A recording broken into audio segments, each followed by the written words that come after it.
Hi, everybody. Welcome back to the Inspire Health podcast. And this is actually our final episode in our Detox series. We've been wanting to get a hold of Dr. Amy Marshall for a while, and we've kind of finally got our schedules were able to connect. And so we are doing this interview. I came across Dr. Marshall's work when we talked to Dr. Jerry Tennant, just like we did with Dr. Chase Feldmo. So I love the work that they're all doing at the Tennant Institute. Dr. Marshall's been doing some really amazing stuff in the world of sound medicine, energy medicine, sound shamanism. So I wanted to bring her on to really flesh out this part of the world of detoxification and just sort of another layer for people to become aware of. Because as we do these series, it's like we really want to touch on so many different perspectives so that you can see which one really grabs you. You know, as we're talking to different people, which part resonates with you? And when something resonates with you and you're just like, oh man, that sounds really cool, or that sounds really exciting, look into it more. There's something there. Those are those pieces of intuition that I think pop up at the right time to give us an insight as to where we maybe, it's like our own personal instructions come up and give us an idea of where we want to be guided to. So Dr. Amy Marshall is a healthcare practitioner, a lecturer, author, researcher, teacher, and musician working in integrated medicine. She's been doing this for over 20 years, treats patients remotely all around the world. She's worked with celebrities, professional athletes, CEOs for many top corporations in America. And her focus is energy medicine and sound healing because these modalities work upstream from the physical body. Amy's mission is to empower anyone who desires the skills needed to improve intuition, health, restore the earth, and help raise the consciousness of Earth's inhabitants. Dr. Amy has a wide range of diverse certifications and training. She's a doctor of nursing practice that used to be in a mobile Army surgical hospital unit. And then she's got trainings in biofield tuning as a shamanic practitioner, biogeometry. So we're going to jump into all of that stuff with Dr. Amy Marshall today. So Amy, thank you so much for joining us. Thank you so much, Dr. Jason. It's so good to be with you. It is kind of a winding road, isn't it? I find in health it's like that. I know even on my own journey, it's like you get into one thing and you kind of realize, oh, that's really, really interesting. And then it's like you want to know the whole piece. Sometimes little bits are okay, but you want to really dive in and figure out that next layer. And that whole journey just keeps, you just realize there's so much more. There's always so much more. No matter how much you learn, you just keep wanting to know other pieces. So I kind of find part of my problem was figuring out, okay, It's where true. do I need to then outsource, to different people to do different parts. But Right. I think like yourself, Yeah, it's a really inquisitive journey. Like you just want to know how does it really work? absolutely. I think, and you can kind of see my winding path through my own health journey in, the stacking of my certifications and things like that. So I am a nurse practitioner and I'm Western trained. I was a surgical nurse at Parkland for a long time.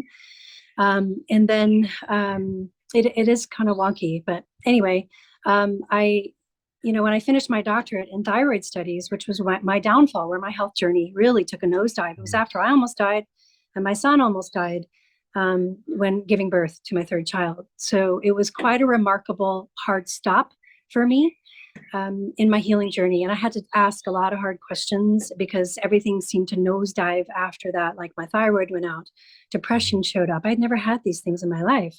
And so I had to start asking those questions. And Jerry Tennant was one of, his work. I already had it in my mind, as a nurse working. I'm like, this is all nonsense. Most of this is nonsense. I'm not going to use this information.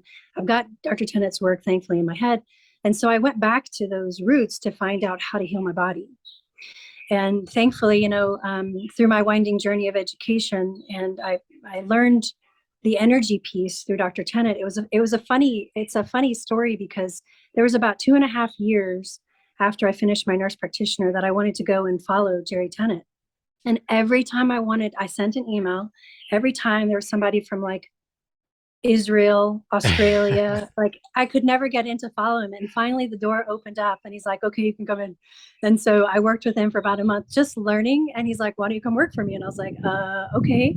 So I was totally home. I got home in my healing journey. And so there was also another point in time. It was pivotal for me when my dad died about 6.5 years ago. And I'm very close. We're very of the same cloth kind of people, very much always learning towards self-mastery and things like that. And when my dad died, it was a pivotal moment. And to be quite honest, what happened is that I felt his presence in about 6 months after he passed away, Hmm. and he was communicating with me. And I had not asked for this. Okay, that's not what I was going for. And he basically said, buckle up, you're on the fast track. And I was like, what? What does that mean? And so keep in mind that I'm working at Dr. Tennett's office and getting into sound, and all of these people showed up from around the world with their own skill sets and their own abilities. And they began to teach me what I was seeing. And I began to see things in patients. I began to see things on and around and in. Um, and so these shamanic practitioners would come in, and these Sufis would come in, and priests would come in. I mean, we just had everything, right? And so and so by the end, I'm like, okay, like I really actually need to stop and figure out what all this is, instead of me, I don't want to harm anybody, right? I need to do this correctly. And so the most answers that I received to my questions were from a shamanic practice. So, and that's what I needed. I needed to know that. They don't teach that, right? As a nurse practitioner, they don't Yeah. teach it when you've got cords around your neck or stuff sticking out of your body, energetically. So that happened about the same time that I went with biofield tuning and worked with Eileen McCusick for a while, and began to feel the subtle changes within the body and without the body. And sound is so wonderful for us because it's a perfect feedback mechanism. It's perfect. So whatever you laser focus on, let's say it's the frontal lobe of the brain, you can listen to what the frontal lobe of the brain sounded like at birth. Hmm. You can listen to it when you were really sick, and you can hear the differences. It's profound. And so, like, one of your questions was, well, how are you using sound? So the two things actually really came together for me, like this biofield tuning and then the shamanic piece really work well together, because these distortions, these things that I would see, I could actually remove them with a tuning fork. What? And like put them in it needs to go somewhere, right? So things like that have to go to a place for like a holding place. You don't want to release energies and just have them floating everywhere. That's not good. I learned that one, right? So like, let's say I'm working on somebody's liver, okay? And I'm out in the biofield, which is one of the questions you also had. What's the biofield? The biofield is our blueprint, is our record, is our story. Everything good and bad that's ever happened to us is recorded out there. And so there, like a perfect example would be, there's a gentleman that had just a ton of anger, and we know the acupuncture meridians and the organ systems and how it relates to emotions. So, so sound, when you listen to anger, it is a very poignant sound. It's actually like somebody going, "Arr!" It's so frustrated. And the fork is like wobbling almost out of your hand. It's remarkable. So I'm coming upon this like 25-year-old, 30-year-old who basically, on the liver. So I'm basically 3 feet out, to the side right here, making my way towards the center of the body. And anger, anger, anger, anger, anger. And this particular gentleman, when I learned of his story later, he refused to have anything to do with his parents.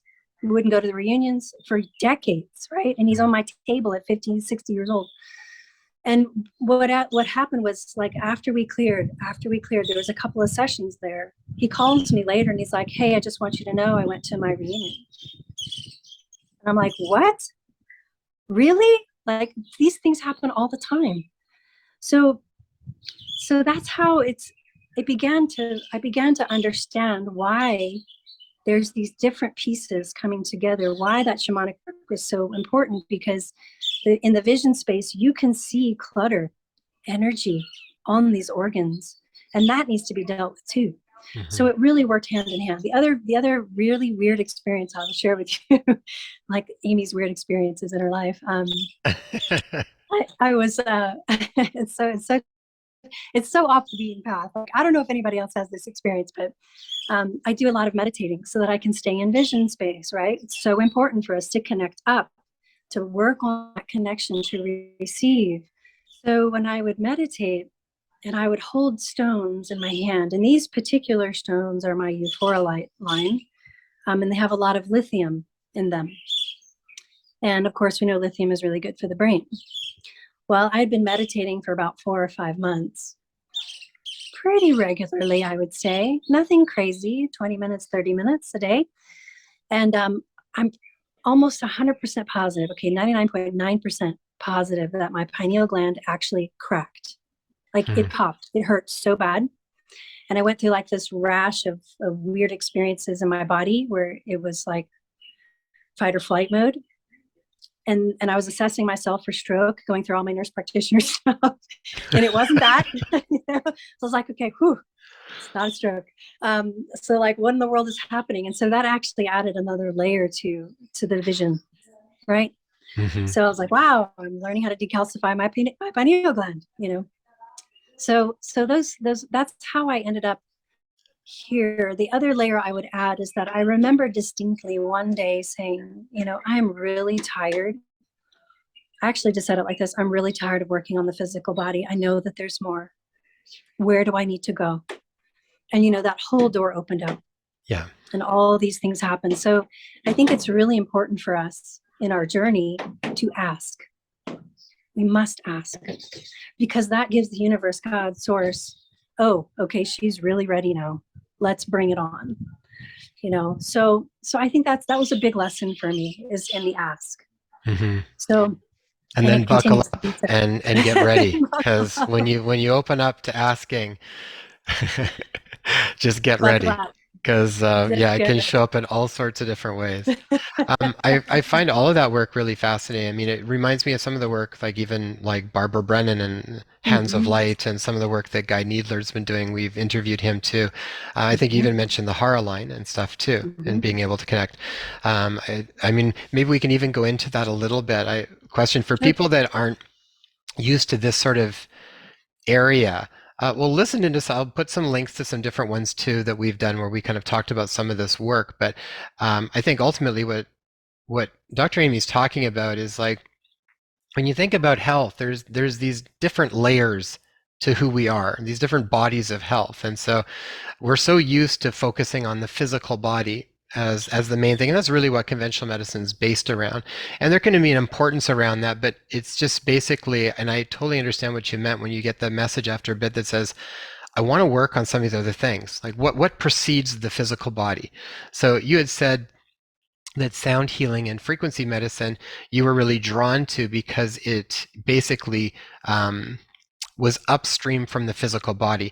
Maybe just explain a little bit what you mean by upstream from the physical body, and how does this sort of stuff then physiologically affect changes in the physical body? That is the question. So we have to remember that we're physical, emotional, mental, and spiritual. And in between those, there's astral and causal. So there are lots of layers to us as humans. And so I love to work. I think that's what I meant when I said I'm tired of working on the physical body. And so what I've learned is that working upstream, like you said, in the blueprint, when the blueprint gets contorted, working back upstream in the blueprint. So if we go to the blueprint information, which is our spiritual blueprint, you know, what we came in, which is about upstream as you can get, you know, when we use that framework to work on the body, then that new information, let me give an example. So let's go back to the anger piece. So that gentleman who was really angry for like 3 or 4 decades of his life, so much so that he refused to be with his family. So we go upstream in the blueprint. So I was like way out here on his body. And so I found the pattern where it began in his emotional body, in his mental body, in his spiritual body, where those patterns of anger get layered and layered and layered as he goes through his lifespan. So when we go back in the astral body or in the emotional body, mental and spiritual out here, and we adjust it, or let's say clear it or transmute it, whatever wording you want to use, then the body now has new information to work with. Now the body literally has a clean slate. Mm-hmm. So I think it's beautiful to clear these patterns in these astral and physical, or these emotional bodies, let's call it that.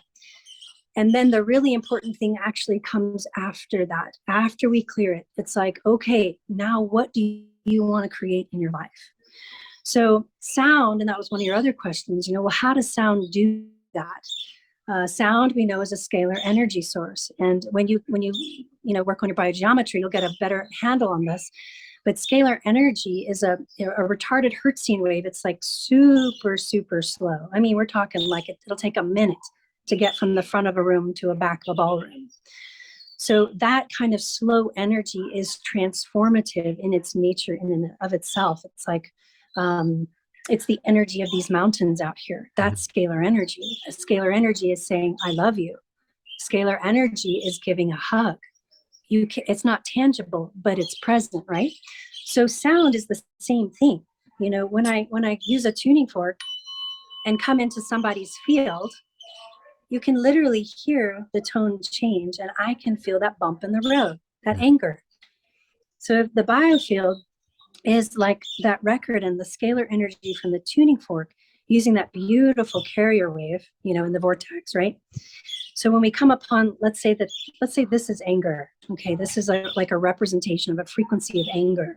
And this beautiful scalar wave comes in and meets up with that clogged energy of anger, and it'll start working on it. It'll start working on it. It'll start to peel away, and it'll just be neutral, and then it'll be gone. And the fun thing is you can hear it. The patient can hear it. So, and this work is working on the subtle bodies, which is what you're talking about in the blueprint, or in the upstream. We're working on our subtle body, which influences everything in our physical body, everything. So it's possible that we could even say that every disease process, it's possible that there's an energetic and an emotion connection to it at some point in time. So when we're talking about detox, this is, to me, you got to do this work as well. Yes, we've got to do our liver gallbladder cleanses. Yes, we have to do our saunas. Yes, we have to do our cold plunges. And I did a salt wash this morning. It wasn't really fun, but I did it. But the deeper inner spiritual work of our heart, that's where the mastery comes. That's where the mastery is. Yeah. And then the body follows suit. The body is always the last to change. Always, because it's dense, it's in the physical. These are much easier to adjust and let go. Yeah, so more malleable. And I feel like that's really the world where when we hear these stories of spontaneous healings, it's ultimately that's really where it starts. And I think depending on which layer you're kind of hitting at, it's like people that have a big aha kind of in a moment, sometimes like a near death experience or whatever it might be. It doesn't have to be that, but something that has where literally the lens that you view your reality in changes in an instant. All of a sudden, from my perspective, it feels like then all of a sudden you're no longer at a frequency that you were, and things that were associated to that frequency now just drop off because there's no stickiness to them. There's nothing there that's sort of holding them in your body anymore. Agreed. And I think, moving past kind of this, what you're talking about, the goal, what's our goal? What are we trying to do? And I think part of my role is to really turn down the clutter so that people can connect up, and they can receive their own intuitive knowingness, so that they can create that into their reality. I think that's really my role. My role is not to release emotions. My role is to help people open up and get connected. Well, and I Get think clarity. you kind of got into that when you were talking about when say the emotion, like the stagnant anger that might have been sitting there, literally starts to dissolve through the work that's happening.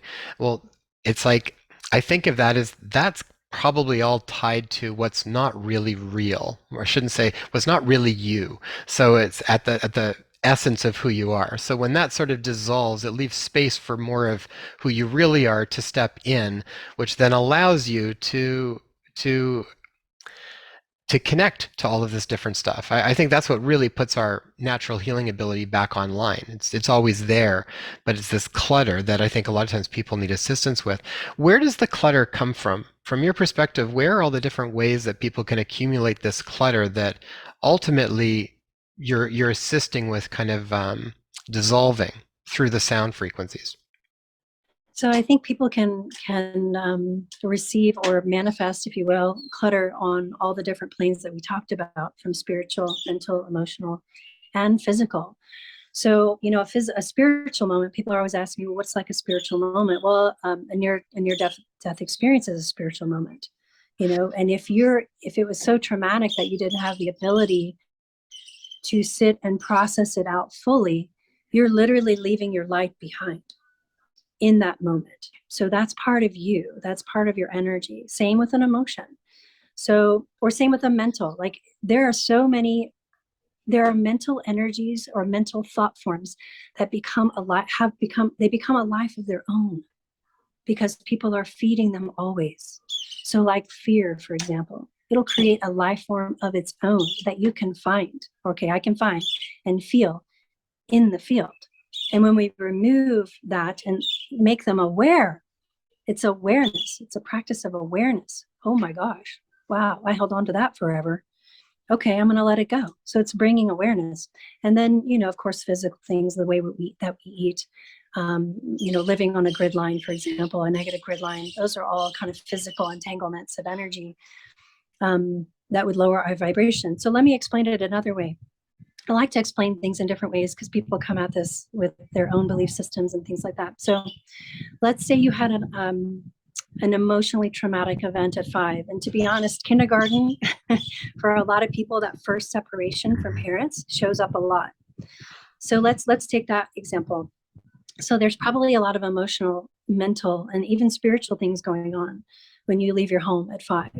So as we age, like rings in a tree, we actually, if we don't process that fully, we don't accept it unconditionally, love ourselves and move through it, we actually leave part of our energy or our voltage or our life force, and it's literally back there in the past.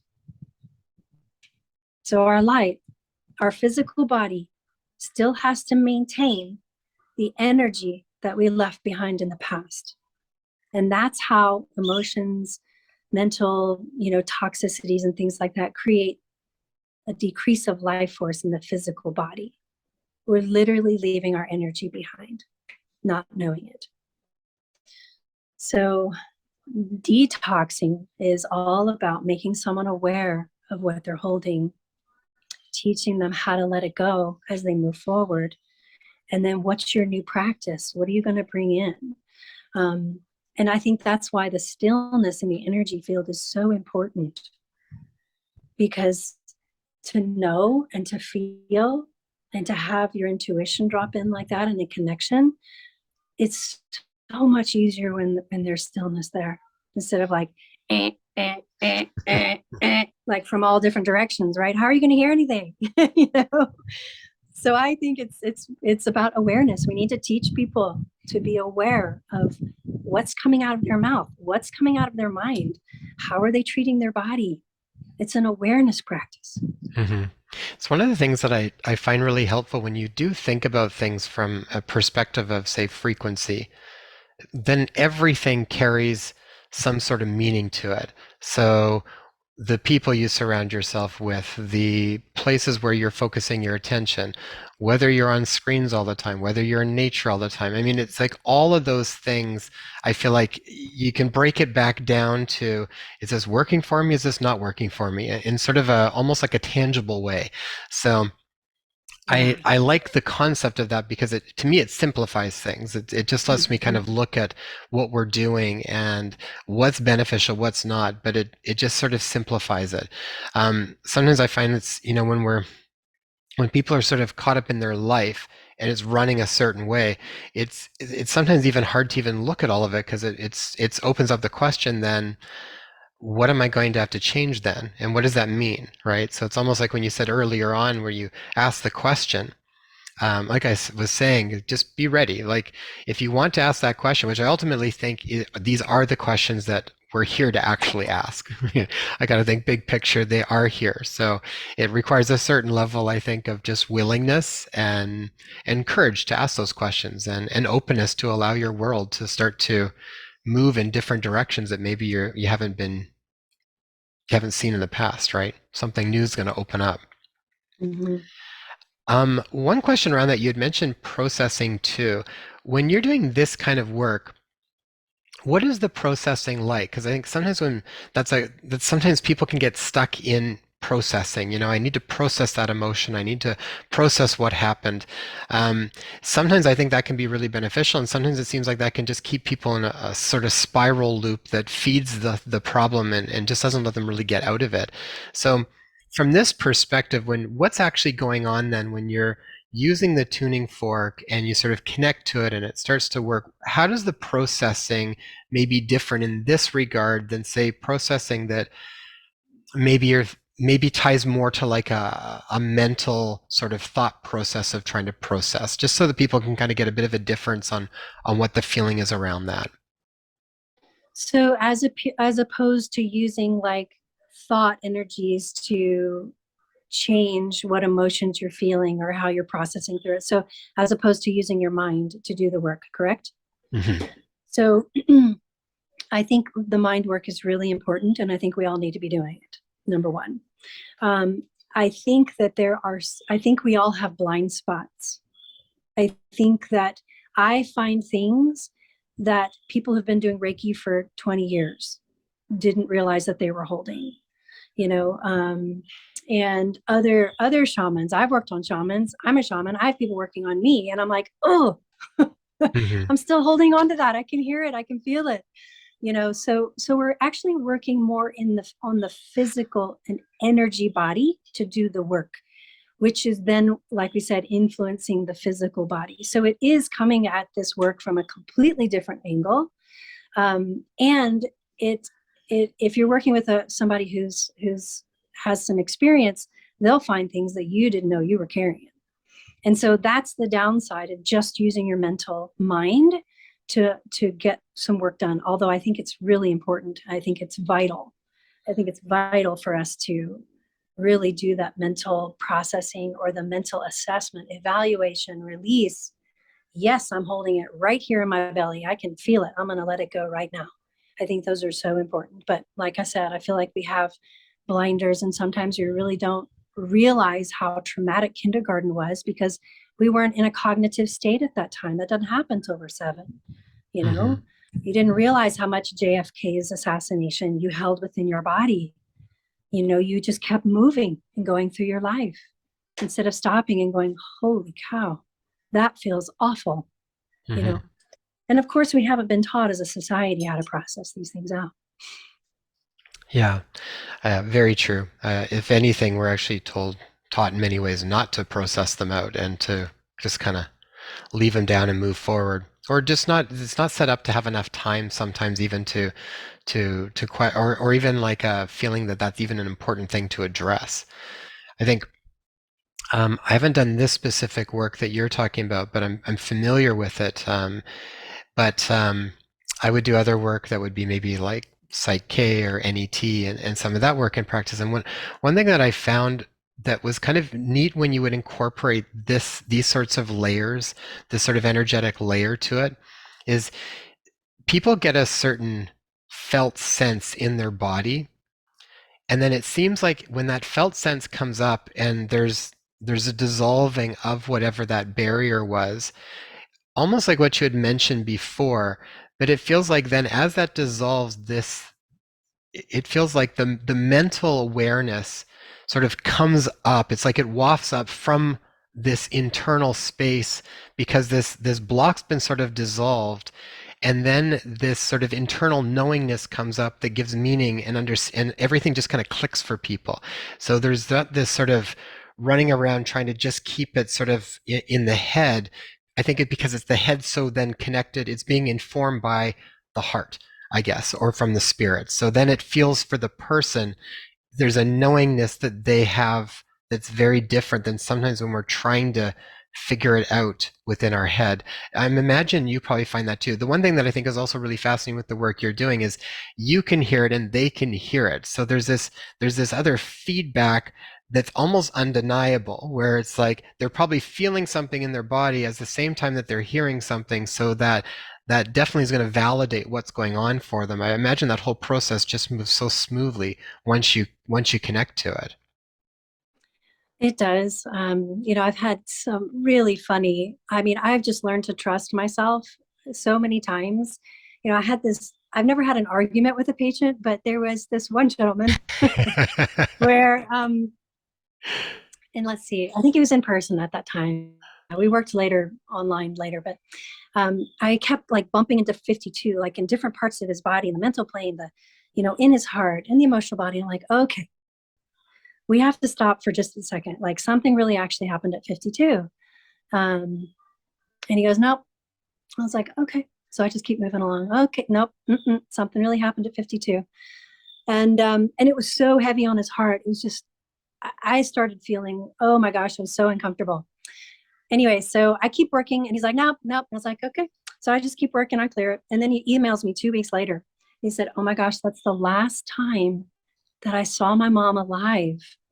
And I knew that that was going to be the last time. Like she was in the hospital in the wheelchair. He had to leave her with his brother. Things like that happen all the time. But it's like, how do you, and another one is like, I'll be bumping up like, oh my gosh, what's going on at 21? Oh, nothing, nothing. I don't remember anything. 21, 21, 21. What's going on?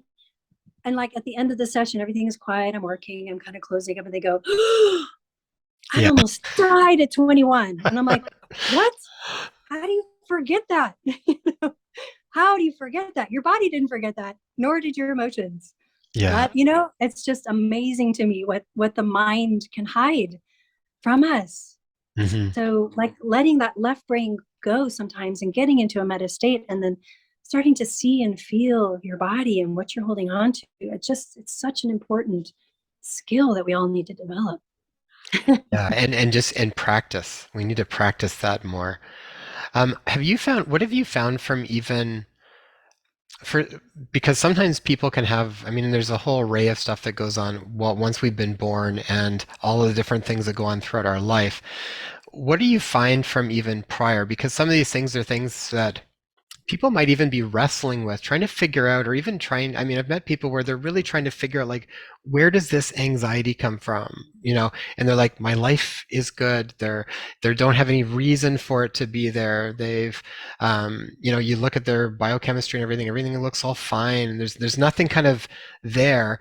And then you kind of find out later that that even actually developed in utero, or for sometimes even like prior, even like past life or something along those lines. What do you find from that area, and how often does stuff like that come up for people that they might not be able to make any kind of sense of within their reality at this point in time? Right, when it doesn't make sense. Yeah. So for sure, I mean, I think that's an important part for everybody. The generational piece is huge. Clearing things like that. I just ask the body, where does this start? And I might be 8 generations back on dad's mom's side. And so we start there. That's where we start and clear it. And so, whether it's in the head, or if it's in the heart or the throat, or making sure, I always ask, because oftentimes it's definitely ancestral. And so sometimes the entire session will be, okay, you're like the generation cleanser here, sir. It's you're taking one for the team today. And so we'll literally be working about grandmothers, and to be honest, past life stuff is really important too. Because for example, I'll see something like, why is there a sword in his knee? Or why is there this dark, heavy energy with like little darts in it on his back? Mm. And then I get the flash of, oh, okay, it's a past life. Got it. Okay. So I teach them, this is what that's been feeling like. He's like, oh my gosh, I've had back pain there forever. Mm-hmm. Let's go ahead and start moving that heavy energy out, because it's not yours.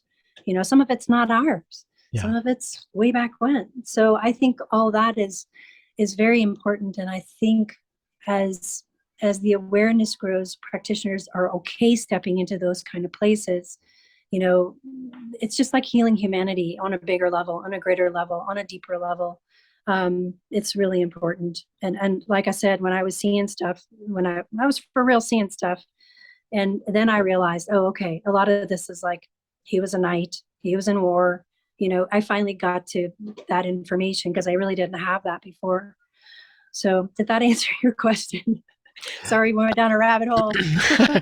No, I think our viewers are also used to some of the rabbit holes, and I think look forward to some of the rabbit holes. So, well, a lot of the nuggets come out of that because, I mean, the way you're describing it, it's like I actually feel like, you know, 15 years ago, it's like it would have been really hard to explain some of that stuff to people, but I feel like more and more people they know there's more to what's going on for them, and they're a lot more open to sort of an investigation around all the different ways that health works. I mean, nobody knows all the pieces. So I feel like Right, approach it from a place of openness and then see how things feel for you because there's a lot of times where you might have that conversation with someone and there's a knowingness for that person where like something about that feels really right.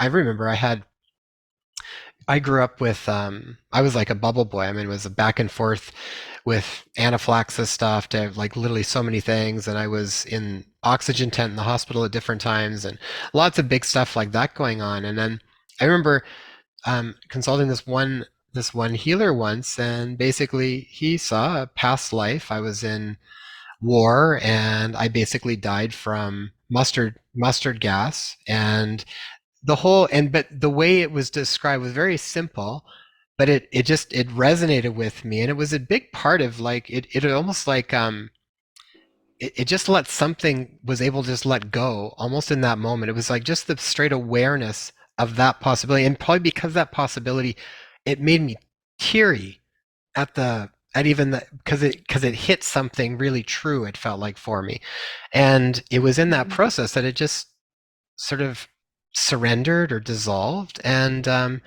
and literally it never played the same role in that. There's other stuff then I did to kind of work on myself a little bit more, but I feel like that was like an anchor kind of holding that stuff around, and that really mhm, was when that let go and the awareness of that came, the asthma literally went along with it.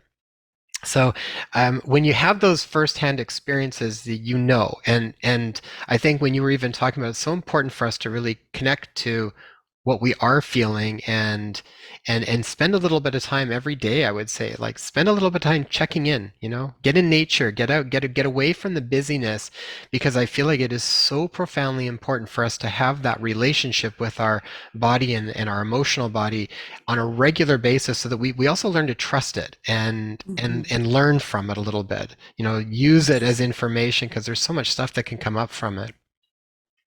Mhm, um, Amy, when you were talking about the frequencies, is and even talking about literally like almost it's possible that almost every disease could come from a specific frequency or from an emotional or mental and there would be different, you know, look at something like New German medicine or our biological decoding, like we've talked with Dr. Todd several times.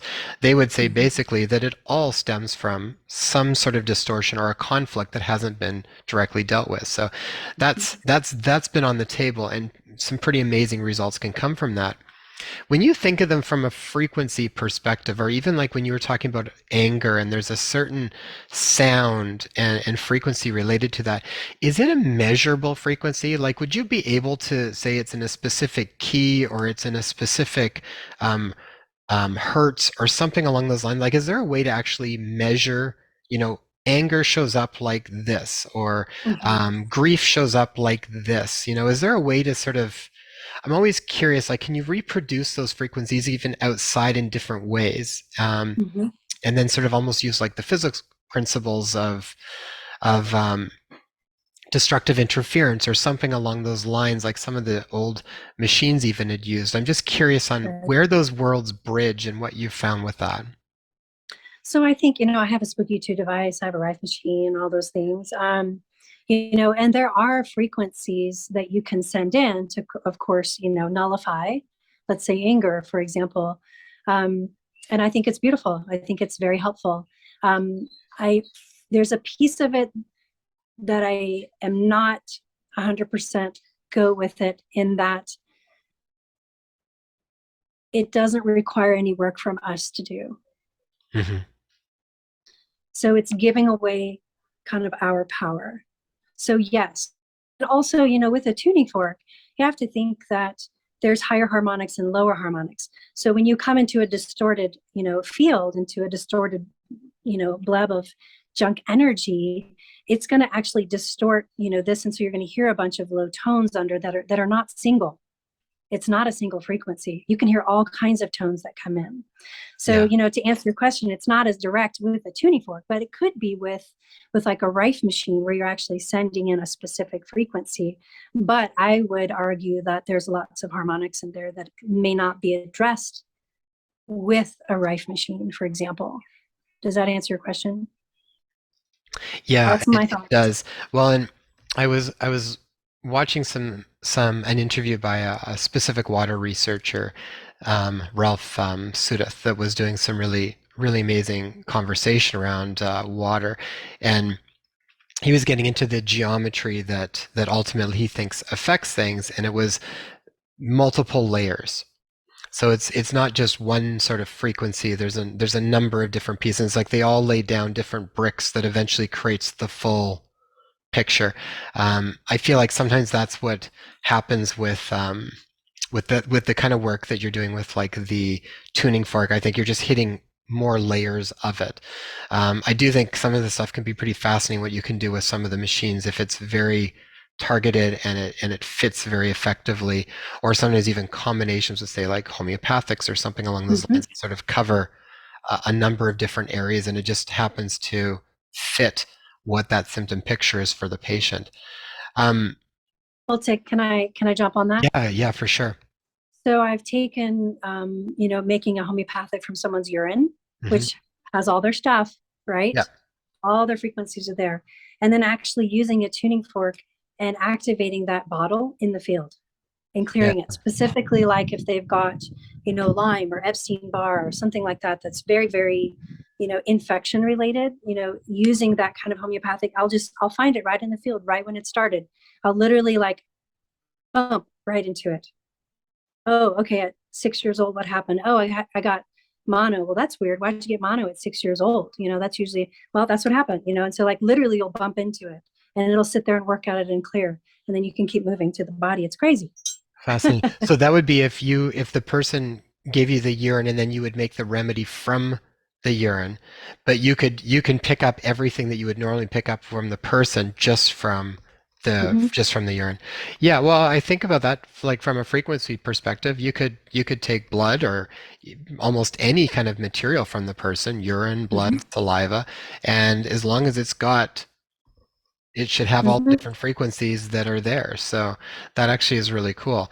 I think it's actually really fascinating because it's giving lots of different options, I think, that are going to be available for different ways to work with the body, which is going to be Right. so much more diverse than what we're used to doing. And a specific like Lyme, I had a patient who I sent her a homeopathic remedy for Lyme itself with like 25 in it. And I said, okay, use this on your son because he was having some issues. And she did the same thing I told her to do, which is like take the bottle, activate it, put it in the field and run it along his spine. And he started peeing out, really kind of foul smelled stuff and felt like dirt. And I said, okay, take some charcoal, and then the next day he felt so much better. So it is so possible to use like even traditional homeopathics with the sound to clear it, and when it started and what happened, what were the emotions around it. It's kind of fun. Yeah, that's fascinating. So you would have the remedy and then you do the tuning fork. And then, so are you basically then putting that sort of frequency into the remedy then? So it's just sort of adding that to the Yeah, remedy. Is that what's going on? right, Oh, that's what's okay, going on. okay. I think it kind of activates it and challenges the body because it's like coming in with like a little bit more force. Yeah. And I'm behind it, so my energy's behind it too, right? And so we'll really kind of drive it in. I have to be kind of gentle sometimes, but sometimes I'm not. And I'll just drive it right into the body, put it on, let's say, a spleen, that may have some infection, and drive that homeopathic remedy right into that organ. Right. So literally, you'll put the remedy there, and then almost like through the scalar energy, you'll be driving it into that specific area. Mhm. Yep, like right on the body. Yep. Yeah. Yeah. Yeah. I think that's fascinating. I think it's kind of showing a few different ways that you can work with the body in this regard. Mhm. And with the light too, you And asked about the light. So, scalar energy with the light, you can put the remedy in front of it and let the light, pass through the body. And, it's good to start at the head because we want to really clear our heads. mhm. So, yeah. Yeah, that's what I will use is I'll use the transducer with the remedies and put them directly into Mhm. the body that way too. It's just I just think it's all really fascinating and what's really neat is that there's more and more research coming out in ways that we can start to understand better what's going on. And I think it's even going to change the way we even do research because we kind of realize we can't do it in exactly the old way that we did because we're not measuring. There's a different way of measuring. It's kind of like what the biogeometry was doing, where they talks about it as the science of quality as opposed to just looking at the qualitative measurements. I really like that because even in doing thesis work, most people don't want to do qualitative or qualitative thesis because it's a lot harder to do than a quantitative Right. thesis. So, That's right. but I really appreciate that he's basically saying when we're this human live person and there's this interaction taking place, we have to be able to look for different ways to measure things. So, Mhm. how do you incorporate the biogeometry into the work that you're doing? So that came about pretty organically. I was like, I've got, where's my, oh, I didn't bring it up. Maybe it's here. I moved all my stuff, as you know. So, like with the, here's some biogeometry signatures, for example, and you're using the pendulum. Here's my pendulum. So, this was weird. So, basically, Dr. Tennant allows me a lot of leeway. If I get a hit, I just go for it, right? So, um, I would work in the field. And so remember what this pendulum does, okay?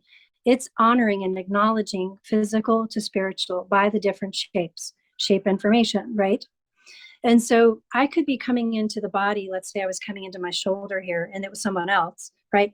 And let's just see if there's something on my body that I haven't cleared because that's possible, right? So I can feel something right there. So this is probably lung related, I would imagine.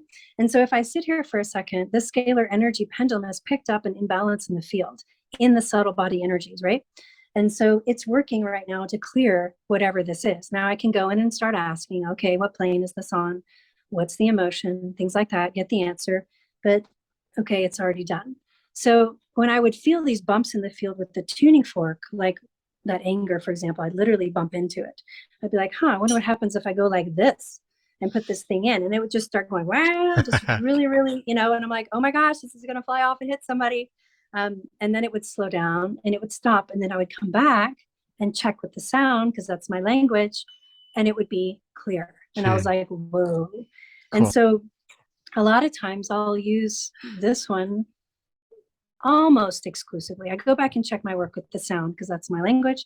But oftentimes, if there's something really, really stuck and the tuning fork's not working, I'll pull this out and use this for a while. So yeah, it's really magical. And then of course with the shape information and like you were talking about quality, the quality as opposed to quantitative, qualitative.